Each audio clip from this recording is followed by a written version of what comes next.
જર્જરિત શાળા, ખુલ્લા મેદાનમાં ભણતા બાળકો, આણંદના વિદ્યાર્થીઓનું ભાવિ અંધકારમાં. એક શિક્ષક, 5 ધોરણ અને તૂટી પડતી શાળા. તંત્ર હજુ શા માટે નિષ્ક્રિય? નખત્રાણા તાલુકાના આનંદેસર ગામે આવેલી પ્રાથમિક શાળાની દયનીય સ્થિતિ સામે આવી છે, જ્યાં વિદ્યાર્થીનું ભવિષ્ય જોખમમાં મુકાયું છે. શાળાના ઓરડા વર્ષોથી જર્જરિત હાલતમાં હોવાથી બાળકોને ખુલ્લા મેદાનમાં ભણવા મજબૂર થવું પડી રહ્યું છે. આ શાળામાં ધોરણ 1 થી 5 સુધીના વર્ગો ચાલે છે, પરંતુ છેલ્લા 2 વર્ષથી માત્ર એક જ શિક્ષક તમામ વિદ્યાર્થીઓને ભણાવી રહ્યા છે. સાથોસાથ તેઓ આચાર્ય તરીકેની જવાબદારી પણ નિભાવી રહ્યા છે, જે શિક્ષણ વ્યવસ્થાની ગંભીર ખામી દર્શાવે છે.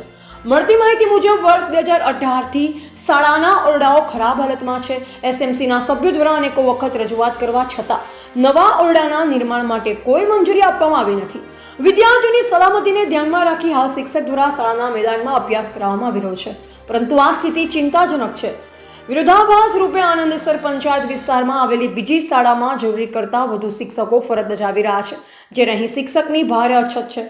જિલ્લા શિક્ષણાધિકારી સુધી રજૂઆત પહોંચતા તો એ તાલુકા શિક્ષણાધિકારીને સૂચના આપી હોવા છતાં કોઈ જ કાર્યવાહી જોવા મળી નથી. આ મામલે સામાજિક ન્યાય સમિતિના ચેરમેન કરસનભાઈ સીજુ તથા સ્થાનિક લોકોએ તંત્ર સામે નારાજગી વ્યક્ત કરી છે અને તાત્કાલિક ઉકેલ લાવવાની માંગણી કરી છે. તેઓએ ચેતવણી આપી છે કે જો ઝડપથી કાર્યવાહી નહીં થાય તો ઉગ્ર રજૂઆતો કરવામાં આવશે. રિપોર્ટર ગોવિંદ માતંગ, નિરોણા.